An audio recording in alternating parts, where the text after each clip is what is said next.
Deus é bom. Meus amados, vamos nesse momento ao tempo da mensagem, da palavra de Deus. Abra sua Bíblia comigo no livro de 1 Samuel, livro do profeta Samuel, capítulo 1. Aleluia. Samuelzinho que já está logo chegando, né? Aleluia. Jesus é bom demais. E hoje, alegremente, estou podendo ministrar com o Tiagão aqui do lado, fazer um fundinho musical, comer um pão quente com manteiga. É bom demais. O tema da mensagem nessa noite: provocados para viver o novo. Provocados para viver o novo. Deus tem uma palavra liberada nessa noite para a tua vida. E a palavra liberada dos céus é para você: se prepare para viver o novo de Deus. Aleluia. Você consegue profetizar isso sobre a vida do teu irmão? Profetize sobre ele: se prepare para viver o novo de Deus. Aleluia. Glória a Deus. Vamos ao texto da palavra. Livro de 1 Samuel, capítulo 1.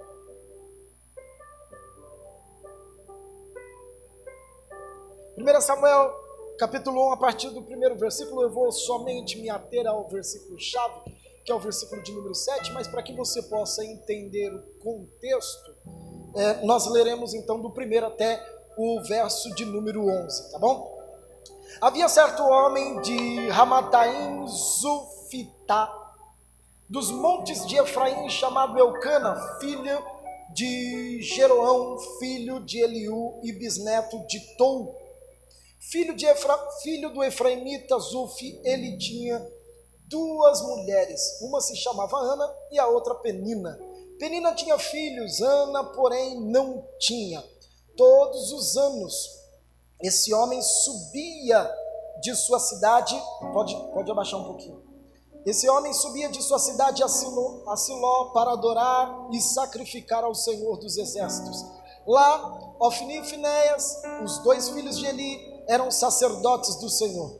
No dia em que Eucana oferecia sacrifícios, dava porções à sua mulher Penina e a todos os filhos e filhas dela.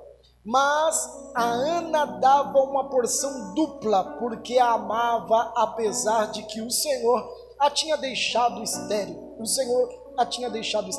E porque o Senhor a tinha deixado estéril, sua rival a provocava continuamente, a fim de irritá-la. Isso acontecia ano após ano, sempre que Ana subia à casa do Senhor. A sua rival a provocava e ela chorava e não comia. Eucana, seu marido, lhe perguntava: Ana, por que é que você está chorando? Por que não comes? Por que estás triste? Será que eu não sou melhor para você do que 10 filhos?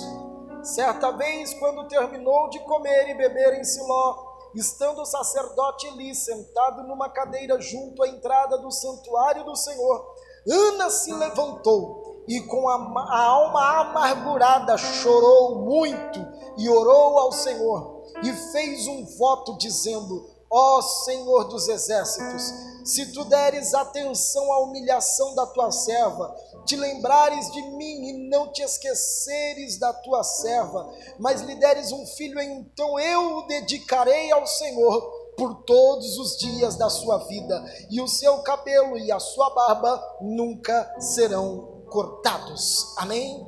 Feche seus olhos nesse momento, peça para que o Espírito de Deus fale ao seu coração, que a palavra de Deus gere vida na sua vida, que você seja nessa noite alimentado pela verdade de Deus, fluindo desse altar, que a palavra dos céus venha como rema para o seu coração, possa te alimentar, possa te sustentar, possa te colocar a milhas do propósito que Ele tem sobre você. Espírito Santo, nós te adoramos nessa noite, Jesus.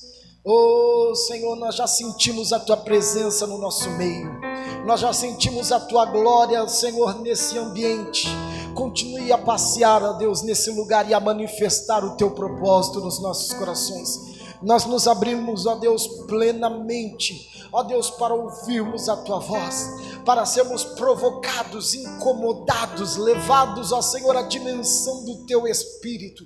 Fale conosco, Senhor. Nós abrimos os nossos corações para recebermos a tua palavra e a nossa mente para revelação e entendimento daquilo que o Senhor tem sobre nós, em nome de Jesus. Amém e amém.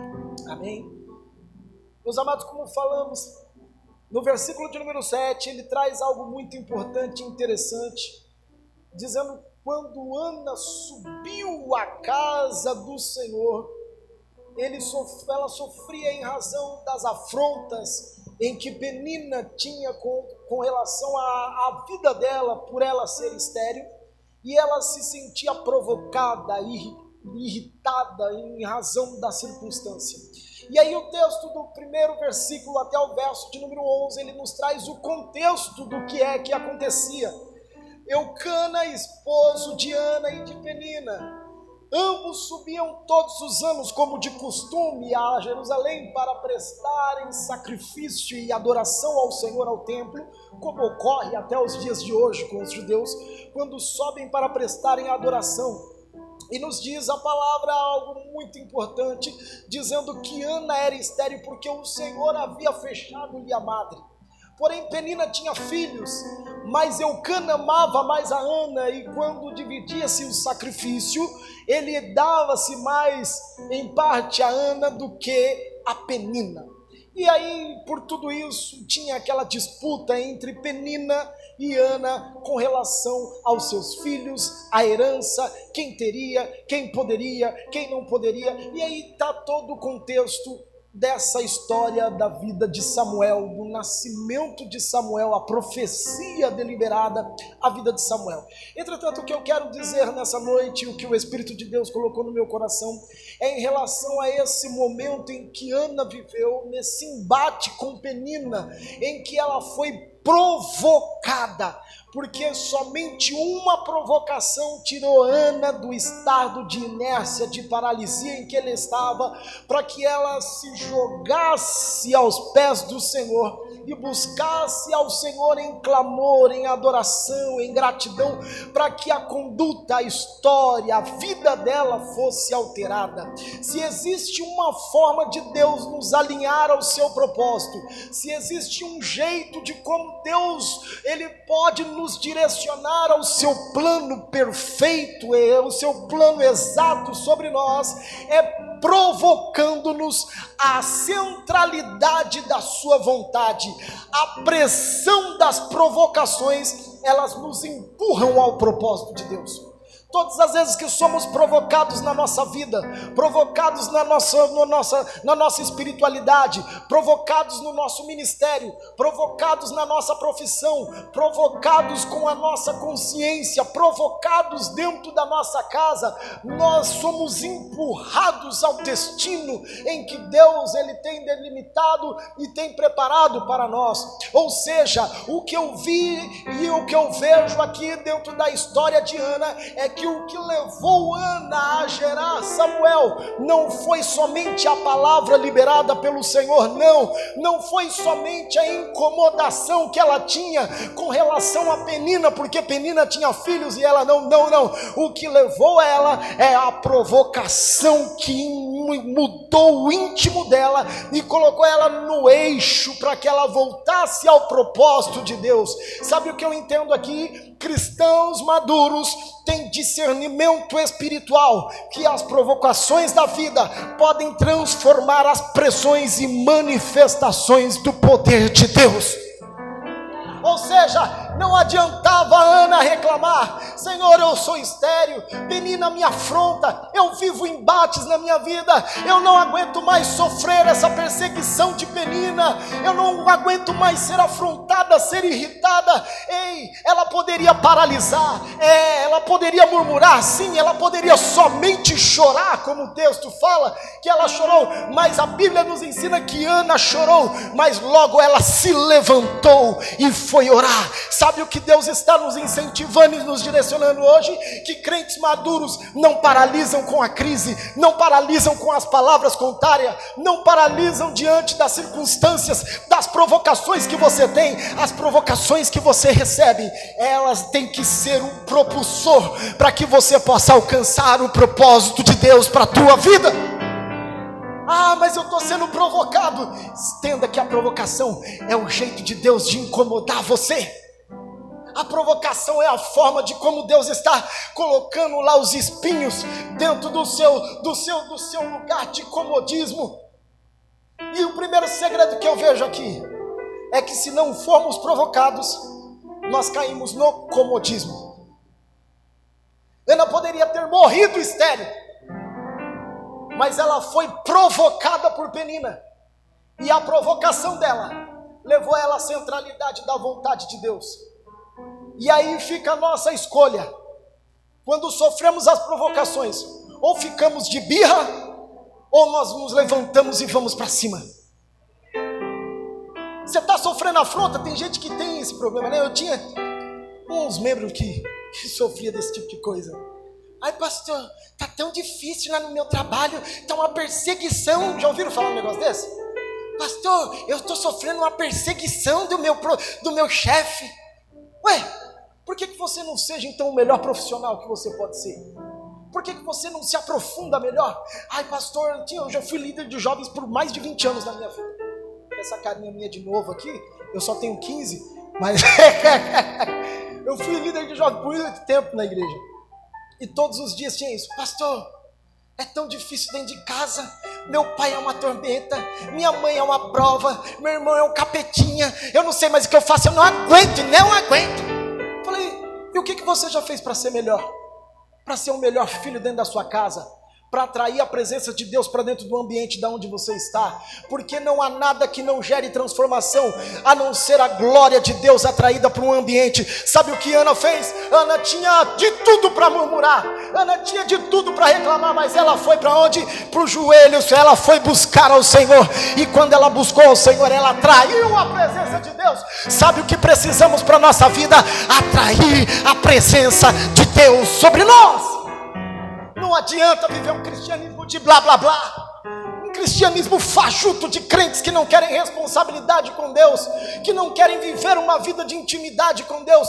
Você não vai atrair nada nem ninguém, só vai vir murmuração e reclamação, porque o que traz a presença de Deus é uma vida íntegra, reta, e uma vida íntegra, reta e dedicada no altar do Senhor faz a perspectiva da provocação ser alterada. Então aquilo que se tornava caos se tornará bênção para você.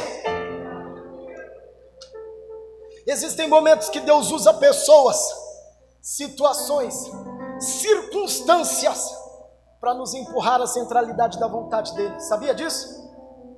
Às vezes aquela prova, sabe aquela pedra que você tem no seu sapato, aquela encrenca que fica no seu pé? Ele será a ferramenta de Deus para te empurrar à centralidade do propósito dele. José poderia muito bem ter murmurado, porque foi vendido pelos irmãos, porque foi escorraçado da casa de Potifar, porque ele sofreu tantas e tantas injúrias na sua vida. Mas sabe o que ele fez? As provocações que ele sofreu na vida dele levaram ele ao governo do Egito. À medida de como tratamos as circunstâncias, as provocações que temos na vida, é como nós conseguimos os resultados. Esses dias eu estava conversando até com meu cunhado. Ele falou: olha, eu fiquei 20 anos para levantar minha empresa. 20 anos. A gente falava que não dava certo, que não ia ter resultado, que eu não ia conseguir, que eu não iria conquistar. Mas eu permaneci firme. Eu não paralisei diante das circunstâncias. Todo mundo estava tentando me desanimar. Ei, tem uma palavra de ânimo para você: vão tentar te desanimar. Vão tentar falar que você vai conseguir, vai nada. Neemias construindo os muros derrubados, as portas queimadas. Jerusalém estava facilmente aberta para ser sitiada, mas ele se levantou, buscou cartas ao rei, reconstruiu os muros, reedificou as portas da cidade. E lá, quando ele estava no meio da obra, vieram Sanbalá e Tobias para querer atazanar, para tentar desanimar, para provocar Neemias, para falar: Neemias, esse murinho aí ele vai cair rápido, qualquer raposinha derruba esse seu muro, qualquer coisinha te paralisa. Ei, quantas palavras você não recebe assim na vida? Ei, qualquer coisa vai te tirar da igreja. Você vai ser crente? Nunca. Como é que você acha que vai dar certo o seu casamento? Tem gente que faz ainda assim, né, com o pezinho, já viu aquela gente indignada? Você acha que vai dar certo o seu casamento? Você acha que a sua vida vai dar certo? Você acha que vai dar tudo errado? Sabe que Neemias se levantou e falou assim: eu não estou nem aí para o que vão falar de mim. As provocações vão me animar a reconstruir. Essas provocações vão me levar ao propósito eterno. Eu estou fazendo uma grande obra, de modo que não posso parar. O que define o meu destino será a resposta que eu darei diante das provocações. A Bíblia nos conta a história do cego que estava à beira do caminho, chamado Bartimeu. Marcos capítulo 10, nos diz que tinha um homem que estava cego, e aquele homem, quando ouviu falar que Jesus iria passar pelo caminho, ele começou a clamar falando: Jesus, filho de Davi, tem misericórdia de mim. As pessoas que estavam ao redor dele, a multidão que estava ao redor dele, começou a falar: fica quieto, você está incomodando o mestre, você está incomodando Jesus. E ele gritava mais ainda: Jesus, filho de Davi, tem misericórdia de mim. E aí, quanto mais eles tentavam provocar ele, mais ele se animava em clamar. Quanto mais provocavam ele, mais ele se levantava em clamor. Mas ele dizia: Jesus, filho de Davi, tem misericórdia de mim. Sabe o que aquele cego falou? Aquilo que estou vivendo hoje não pode ser pior do que o processo de Deus sobre a minha vida. O que você está vivendo hoje nunca será pior do que o processo e o destino preparado de Deus para você. Portanto, não se conforme quando tentarem te paralisar. Levante-se, vá avante, saia da inércia, saia do comodismo, vá avante. Fale: Deus, eu estou aqui. O comodismo não vai me paralisar. Eu vou ser provocado a sair do meu estado de inércia para poder alcançar o propósito liberado pelo céu sobre mim. A mulher que sofria do fluxo de sangue por 12 anos. Marcos também, se eu não me engano, capítulo 5 capítulos antes, conta de uma mulher que sofria de uma hemorragia por 12 anos, sofrendo por isso. Mas ela se sentiu provocada. Ela, quando ouviu falar, Lucas, de Jesus, ela saiu correndo no meio da multidão. Ela atravessou tudo e todos, e ela ali poderia ser linchada no meio daquele povo, porque a mulher era considerada impura no momento em que ela estava em hemorragia. Ela poderia ser ali apedrejada pelos homens, mas ela não mediu as consequências. Sabe o que Deus está nos falando nessa noite? Não meça as consequências para se enfiar na presença de Deus. Se a palavra liberada de Deus sobre você foi essa: vai avante, não paralise, não desanime, não meça as consequências, vá até o fim. Às vezes somos provocados para sairmos de ambientes tóxicos que paralisam a nossa fé. O Espírito de Deus falou muito forte comigo hoje sobre isso. Existem lugares que somos provocados a sairmos porque são ambientes tóxicos, ambientes religiosos que nos afastam do propósito de Deus, lugares que nos atrasam daquilo que os céus estão liberando sobre nós. O que precisamos de ter, Tiago, é discernimento espiritual, porque o que é tóxico pode trazer o comodismo ou a dependência. É por isso que o primeiro ponto é provocarmos para sairmos do comodismo. Porque muita gente, num ambiente tóxico, ele já está tão enraizado que o medo trava ele no ambiente tóxico. e ele atrasa-se do propósito de Deus. Quantos estão entendendo o que Deus está falando nessa noite? O Senhor está nos dando hoje orientações.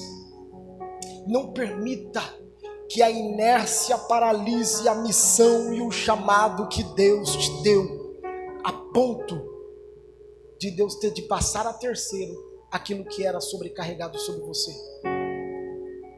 Foi o que aconteceu com Elias. Elias foi o MacGyver da Bíblia. Matou mais de 850 profetas, 450 profetas de Baal, mais 400 profetas de Acera, metia fogo, mandava fechar tudo, mandava ficar sem chover, ficava sem chover, mandava parar o céu, ele era o cara. Mas quando ele recebeu a primeira afronta de Jezabel contra ele, o que ele fez? Saiu correndo para dentro da caverna, chorando, murmurando: ai meu Deus, eu sou o único que está aqui sofrendo, magoado. Ai, Jezabel quer cortar minha cabecinha com frescura, com mimizinho. Deus falou para ele 3 vezes: Elias, sai da caverna, come e bebe, porque longa é a tua caminhada. Sai da caverna. Ai Senhor, não tem ninguém, Senhor, só eu sofri, só eu vou morrer, só eu isso, só eu aquilo, só aquele outro. Até que chegou uma hora que Deus virou para Elias e falou: ei Elias, você está achando que você é a última bolacha do pacote? Tradução segundo o pastor Hugo Gaspar, tá? Está achando que você é a última bolacha do pacote, a última Coca-Cola do deserto? Ainda tem 7.000 que não se dobraram. Você está achando que você é o único? Sabe o que Deus falou para Elias? É assim que você quer? É assim que eu vou fazer. Já que você não quer, unge a Eliseu no teu lugar, porque o teu tempo acabou. A pastora escreveu um livro disso daí, está para ser publicado. O seu tempo acabou. Nunca deixe que a inércia e a paralisia faça com que Deus passe para outro aquilo que é para você fazer, porque você não quis fazer. Ah, mas 2021 está acabando, falta 2 meses. Eita, é 2 meses que o diabo pode roubar muita gente para o inferno. É 2 meses que você pode se levantar e ter uma transformação na sua vida. É 2 meses que você pode ser relevante na sua família, no seu emprego, no seu ministério, na sua casa, na sua faculdade, aonde você estiver. São 2 meses que Deus pode rasgar os céus ao teu favor. São 2 meses que eu posso me levantar e dizer: Deus, eis-me aqui, envia-me a mim. Sabe o que é que nos faz? É a resposta que damos. Ou sentamos, paramos e choramos, ou nos levantamos em autoridade diante de Deus. Eu contei esses dias no culto, minha avózinha de 95 anos. Falei esses dias, né, pastor? Aqui no culto. Minha avózinha de 95 anos. Fui visitá-la, crente, fiel a Deus. E ela falou: meu filho, eu estou com 95 anos, mas eu faço tão pouco para Jesus, eu precisava de fazer mais. Ganhou os 8 filhos para Jesus. Os 8 filhos pastores, netos pastores. E eu virei para ela e falei: vó, não fala um negócio desse que você me mata de vergonha. É nós que não estamos fazendo nada e precisamos de nos levantarmos do nosso comodismo espiritual. Talvez a circunstância que está te pressionando, te provocando, é Deus te empurrando para que você se levante. A provocação que Elias teve de Jezabel não foi para amedrontar Elias, foi para tirar Elias de dentro da caverna e o levar para o destino profético. A medida está naquilo que nós entendemos. Enquanto não entendemos, não desfrutamos aquilo que Deus tem liberado sobre nós. É como você ter um iPhone 13, descobrir agora que você é até o 13. Você acredita num negócio desse, menino? Saiu o tal do iPhone 13, eu não tenho nenhum. Ele está falando do 13. Saiu o tal do iPhone 13, que só falta cozinhar, lavar, passar e pagar. Um negócio extraordinário. E esses dias eu estava vendo um menino fazendo uma resenha. Eu gosto de ver esses negócios, só não sei mexer e não tem dinheiro para comprar. Então é aquela coisa, né? Ver com os olhos e lama com a testa, não tem o que fazer. E olhando, o menino falou: rapaz, esse daqui, a câmera, olha a câmera desse. Eu falei: é tudo a mesma coisa. Mas ele falou: não, a câmera, ela vai até no avanço, não sei o que, e tem um zoom e a claridade, não sei o que lá. Eu falei: rapaz, se fosse eu com um negócio desse daí, ia ser Mesma coisa de andar com uma Ferrari só andando na primeira e segunda marcha. Porque enquanto você não compreende, você não desfruta. Você tem uma máquina na sua mão gigantesca. Você tem um chamado de Deus extraordinário. Você tem uma família espetacular. Você tem um ministério para arrebentar no planeta. Mas você só quer andar de primeira e segunda. Sabe? Porque só compreenderemos na medida que nós desfrutarmos de Deus. Então teremos a revelação do entendimento. É por isso que o apóstolo Paulo, no livro de Romanos, não sei se é Romanos, se é Coríntios, é Romanos, capítulo 12, fala a respeito disso. Romanos 2:2 fala: então transformai-vos pela renovação do vosso entendimento, para que então vocês possam aproveitar a boa, perfeita e agradável vontade de Deus. Você só consegue desfrutar na medida que você entende. Segundo segredo espiritual: sem sermos provocados, não desenvolveremos o nosso potencial. Se não formos provocados, nós nunca desenvolveremos o nosso potencial. Eu sempre falo para a pastora, quando às vezes ela está nervosa, eu às vezes dou uma provocada, eu falo: a verdade dói. Às vezes quando a gente está brigando, eu falo: a verdade dói, mas a verdade cura. Você só pode fazer mais do que está fazendo para Deus na medida que você for provocado naquilo que você está fazendo. Sabe aquela pessoa que se irrita quando ela tira 9 na prova da faculdade? E aí vem o pai e fala: você poderia tirar um 10. Ai, que raiva! Eu tirei 9. Mas você não nem me elogiar que eu tirei um 9. Já viu esse tipo de coisa? Né? Ai, às vezes acontecia isso, tinha esses percalços assim. Ai, pastor, a minha mãe veio reclamar porque eu limpei a casa toda. Eu lavei a louça, eu arrumei a cama, eu fiz a comida e ela passou o dedo no móvel. O único que eu não passei é o lustramóvel. Quando ela passou o dedo, ela falou: tem pó aqui. Ela nem viu o que eu tinha feito dentro de casa. Ela viu. Sabe o que ela está fazendo? Provocando para você ser melhor. Quando você tira aquela nota, sabe o que acontece? É os seus pais provocando para você ser melhor. Quando o seu esposo ou a sua esposa te chama a atenção de alguma coisa, não é que ela quer o seu mal, ele está te provocando para você ser o melhor.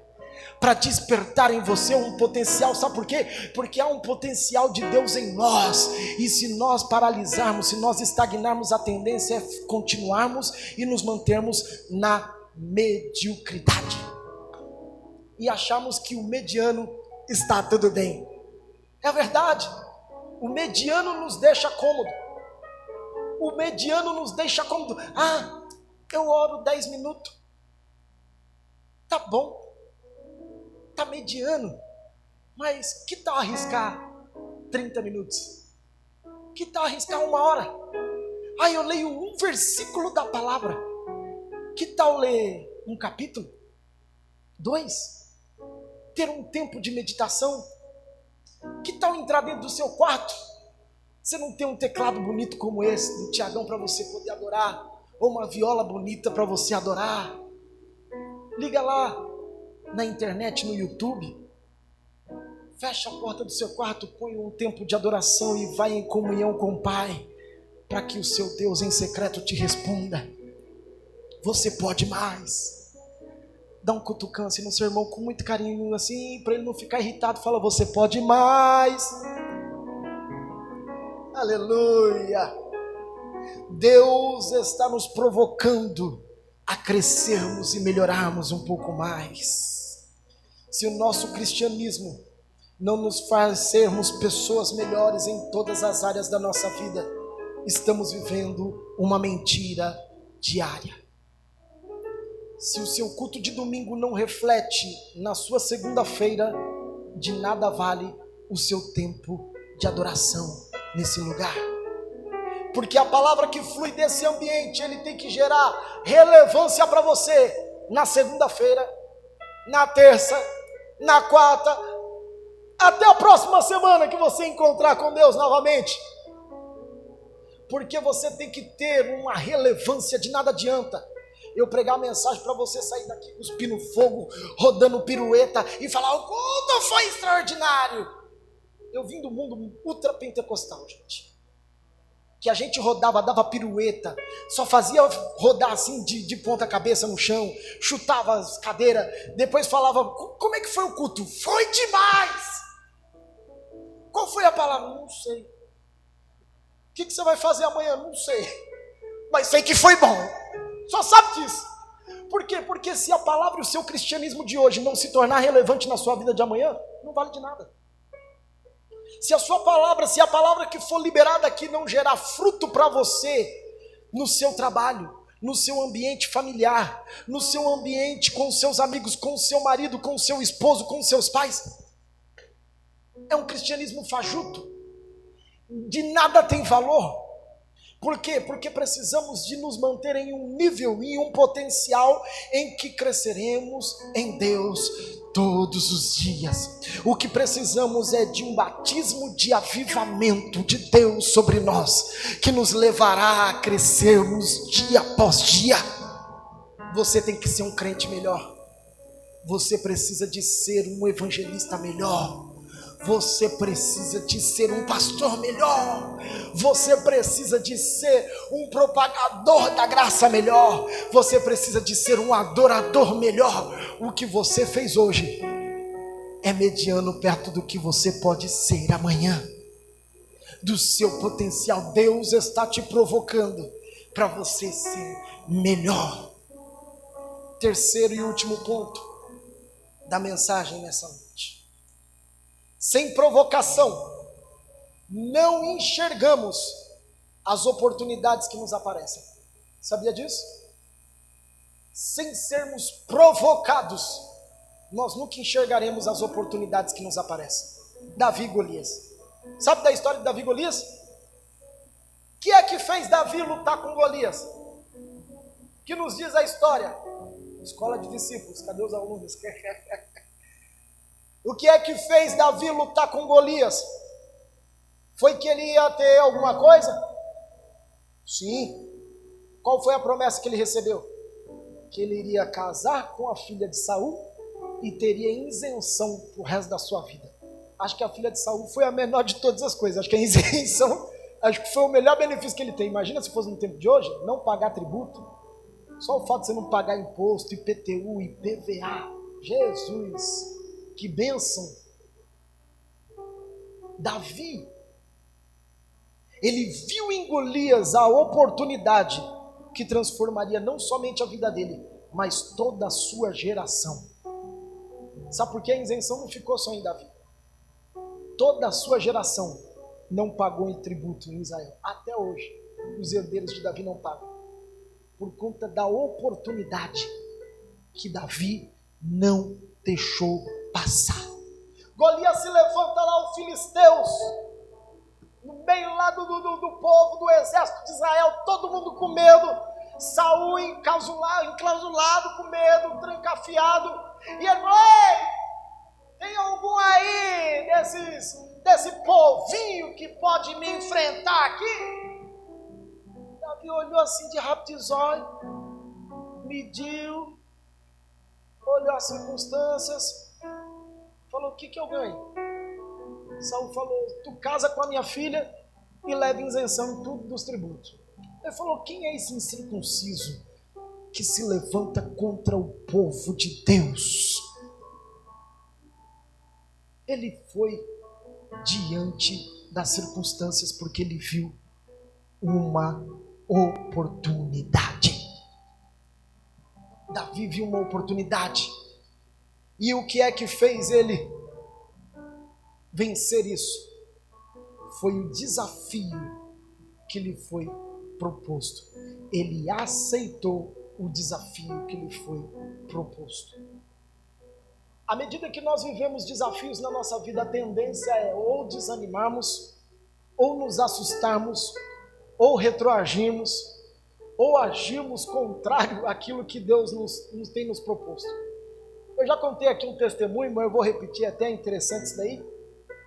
Quando eu tive a oportunidade de comprar o meu apartamento, nosso primeiro apartamento, eu fiquei, Rodrigo, pensa no pânico que me deu, porque eu estava desempregado há 1 ano e meio, não tinha um tostão furado, tinha um Corsinha velho que estava batendo biela, era coisa de doido.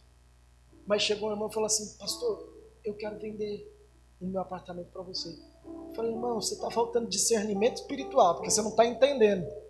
Eu estou desempregado, pastora também. Nós estávamos 15 dias com a luz cortada, com 9 contas. Já viu? Chega a 9 contas de luz e cortar.